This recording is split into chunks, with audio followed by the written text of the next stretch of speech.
Dear student welcome back to the new video. Dear student welcome back to the new video. Dear student, जैसा कि आप सब जानते हैं, अलीगढ़ मुस्लिम यूनिवर्सिटी में क्लास 11 साइंस और डिप्लोमा इंजीनियरिंग का जो एडमिशन टेस्ट होता है उसमें एक सेक्शन होता है इंडो इस्लामिक कल्चर का, और उसमें से आपके 10 मार्क्स के 10 क्वेश्चन पूछे जाते हैं। और उसमें एक सब सेक्शन है Sir Syed Ahmad Khan and Aligarh movement. उस पर हम लोग एक वीडियो सीरीज कर रहे हैं। उसी सीरीज के तीसरे वीडियो में हम डिस्कशन करने जा रहे हैं अलीगढ़ मूवमेंट का।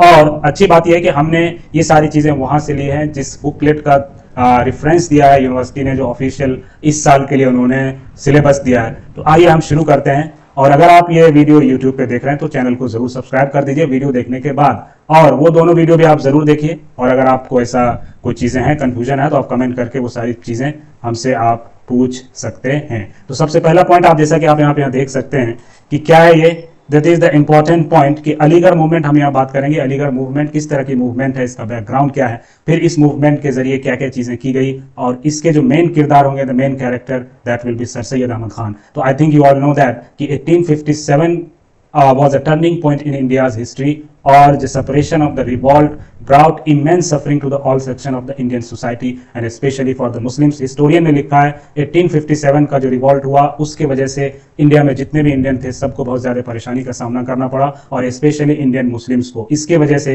उन्हें they became the target of the suspicion and the hatred. बहुत ज्यादा सस्पिशन और नफरतों का सामना करना पड़ा, और इन जनरल बहुत ज्यादा जान माल का नुकसान हुआ। और फिर क्या हुआ उसके बाद, the old values and the medieval institution had fallen down. जो उस वक्त मुगल थे उनकी सारी चीजें बिल्कुल जवाल थी, खात्मे पे थी, और अंग्रेज उस वक्त बिल्कुल उरूज पे थे, और दिन ब दिन उनका कंट्रोल बढ़ता जा रहा था। और यही वजह थी कि फिर जो स्पेशली मुसलमानों के कंडीशन थे उनसे दुश्मनी की वजह से, चाहे वो मजहबी हो, वो सियासी हो, या जो भी वजह रही हो, जैसा कि हिस्टोरियन ने लिखा है, उसके वजह से स्पेशली मॉडर्न एजुकेशन में पीछे जा रहे थे।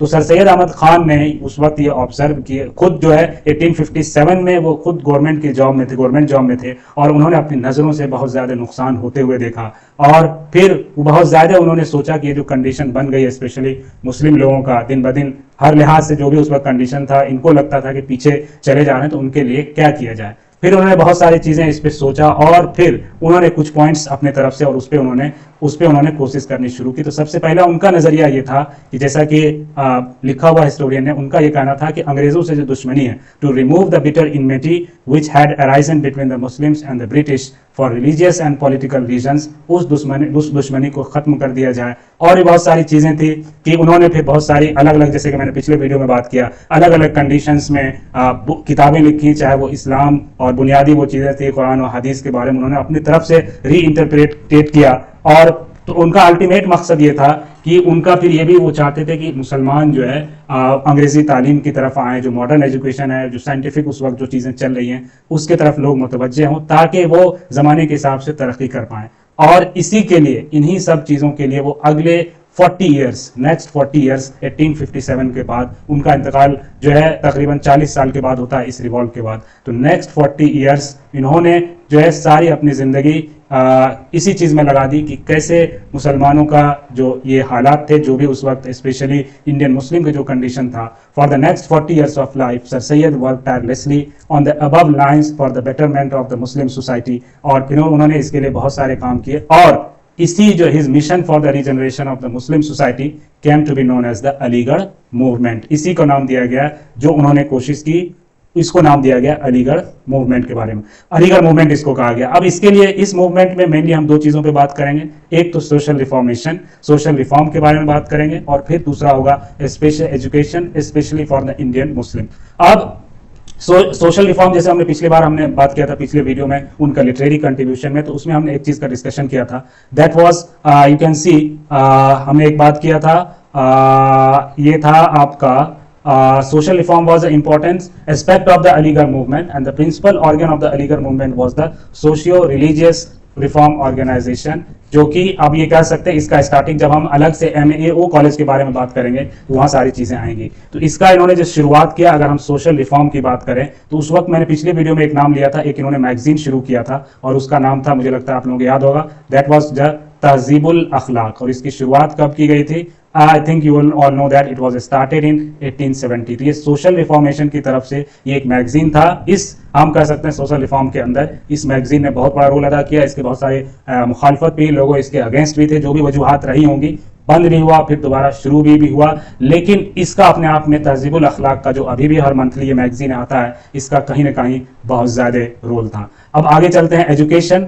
तो एजुकेशनल में सर सैयद अहमद खान ने बहुत सारे इंस्टीट्यूशंस का क़याम किया अलग अलग जगहों पे, लेकिन हम लोग मेनली 3 पॉइंट्स की बात करेंगे और जिसको कहा जाता है, जैसे हम बात करेंगे, सबसे पहले इन्होंने एक मदरसा कायम किया था और that was he has established in Moradabad. वो जब जॉब में थे, उनकी पोस्टिंग उस वक्त मुरादाबाद में थी, तो फारसी का एक मदरसा उन्होंने कायम किया 1859 में। आप इसको नोट डाउन कर सकते हैं, वो कहाँ किया था? मुरादाबाद में। उसके बाद फिर इनका ट्रांसफर हो जाता है गाजीपुर। गाजीपुर अभी भी एक डिस्ट्रिक्ट है गाजीपुर, और ये जब वहां जाते हैं तो वहां उन्होंने एक सोसाइटी का क़याम किया, साइंटिफिक सोसाइटी, और इसके बारे में हम डिटेल्स में बात करेंगे क्योंकि यही वो साइंटिफिक सोसाइटी है जिसके बारे में कहा जाता है कि ये जो अपने आप में ही एक इम्पॉर्टेंट ये सोसाइटी था। फिर आगे अलीगढ़ मूवमेंट को जो भी चीज़ें हुई उसमें, और फिर इन्होंने एक मदरसा भी वहाँ पे क़याम किया, मदरसे का भी क़याम किया था गाजीपुर में ही, और दैट वाज इन 1864। और उन्होंने एक अलीगढ़, फिर हम आगे देखेंगे अलीगढ़ में जो है वो आ गए थे, तो वहाँ पे उन्होंने एक ब्रिटिश इंडियन एसोसिएशन का इन्होंने क़याम किया था 1866 में। और ये जो है MAO, जिसके बारे में हम लोग डिटेल्स में बात करेंगे एक अलग वीडियो में, मोहम्मदन एंग्लो ओरिएंटल कॉलेज, जो बाद में यूनिवर्सिटी बना और जिसकी एडमिशन की तैयारी के लिए आप लोग तैयारी कर रहे हैं। और एक और था मोहम्मदन एजुकेशनल कॉन्फ्रेंस। तो ये मेनली हम 3 चीज़ों की बात करेंगे इस वीडियो में, एक साइंटिफिक सोसाइटी और ये होगा मोहम्मदन एजुकेशनल कॉन्फ्रेंस, इसके बारे में हम लोग बात करें। MAO के बारे में अलग से हम वीडियो बनाएं। तो आइए हम चलते हैं, सबसे पहले अब आपका जो ये है साइंटिफिक सोसाइटी, इसके बारे में हम लोग बात करते हैं कि इसका एस्टेब्लिश कहाँ पे हुआ था। तो सबसे पहले ये जो एस्टेब्लिश किया गया था scientific society, that was January 9, you can write January 9 1863, और इसका कहाँ पे हुआ था? ये हुआ था आपका गाजीपुर, जो कि अभी भी शायद एक डिस्ट्रिक्ट है गाजीपुर, यूपी में। ये हुआ सबसे पहला पॉइंट, ये कहाँ पे एस्टेब्लिश हुआ? गाजीपुर में। और फिर उस वक्त जो है इसमें इसमें एक सर सैयद अहमद खान खुद जो है इसके ऑनरेरी जो है सेक्रेटरी थे उस वक्त, आप ये भी नोट डाउन कर सकते हैं। और उस वक्त जो इसके पैटर्न थे, उनका नाम उर्दू की किताबों में, चूंकि ऑथेंटिक किताब ज्यादा वही है, उसमें इस तरह से आप सिर्फ नोट डाउन कर सकते हैं अंदाजे के लिए, अगर क्वेश्चन आता है तो उनका नाम था ड्यूक ऑफ ऑर्गेल, ऐसा कुछ था। और जो दूसरे जो थे वाइस पैटर्न, उनका नाम था एक मिस्टर मैकलोड और मिस्टर डरमेंट। ये 2 तरह का था, हो सकता है एग्जैक्टली ये नाम ना हो, लेकिन उर्दू की किताबों में, इंग्लिश में मुझे मिली नहीं। तो मौलाना अल्ताफ हुसैन हाली ने जो बहुत ही ऑथेंटिक किताब है उसमें उन्होंने इन 2-3 लोगों का जो है तस्करा किया, वो अलग अलग पोस्ट पे थे। ये हो गई बात। अब ये जो साइंटिफिक सोसाइटी है, ये सर सैयद अहमद खान अलीगढ़ आते हैं और ये पूरा का पूरा स्टाफ के साथ गाजीपुर से इस साइंटिफिक सोसाइटी का ट्रांसफर हो जाता है अलीगढ़। और अलीगढ़ में कब ये इसका ट्रांसफर हुआ है? तो अलीगढ़ में ये आपका आया है 1864 में। और उन्होंने बुक में ये भी लिखा है कि उस वक्त जो है 30,000 रुपीज से अलग एक इसका इंतजाम किया गया, इसके लिए इमारत बनी 1864 में, ये आ गया। और फिर इसका अच्छा, ये मेन जो सोसाइटी था, इसका क्या काम था? इसका मेन सोसाइटी का काम था ट्रांसलेशन से रिलेटेड उस वक्त की जो फेमस किताबें थी, क्योंकि सर सैयद अहमद खान का ये भी मानना था कि उर्दू के बारे में, लोकल लैंग्वेज के बारे में, मदर टंग के बारे में, कि जब तक उस चीज़ में बहुत सारी रिसोर्सेज ना होंगी तो उसी चीज़ के लिए साइंटिफिक सोसाइटी का इन्होंने क़याम किया। और इंटरेस्टिंग चीज़ है कि उस वक्त बाय 1875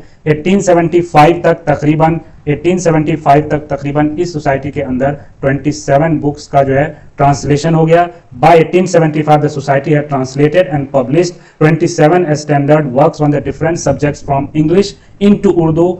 27 किताबों का यहाँ से ट्रांसलेशन हुआ, उसको पब्लिश किया गया। और मेन मकसद था कि जो चीज़ें यहाँ के लैंग्वेज में अवेलेबल नहीं, ताकि उसको larger section of the society में इसको पहुंचाया जाए। तो आप ये लिख सकते हैं 27 बुक्स, यहाँ से मेनली ये ट्रांसलेशन का उस वक्त काम था कि अलग अलग जो भी हैं उस वक्त की किताबें, और उसमें कुछ किताबें जैसे एलिफेंट स्टोन्स का एक हिस्ट्री ऑफ इंडिया है, उसको किया गया। फिर Malcolm's history of Persia, Mill's political economy, और डार्विन्स वर्क्स, ये जो भी था डार्विन का या जो भी, इसको उर्दू या पर्शियन लैंग्वेज में इसको जो है ट्रांसलेशन करवाया गया। तो ये सारी चीजें हो गई। और फिर यहाँ से इसी से एक न्यूज़पेपर की भी शुरुआत होती है, और वो था उर्दू अखबार, उर्दू में उसकी शुरुआत की गई थी, और उसका नाम था, आप ये भी लिख लीजिए, उसका नाम था the Aligarh Institute Gazette, the Aligarh Institute Gazette. और ये इसकी शुरुआत जो की गई थी, Aligarh Institute Gazette, single Z है, gazette, double T, gazette single T, और ये लिख लीजिए गजट,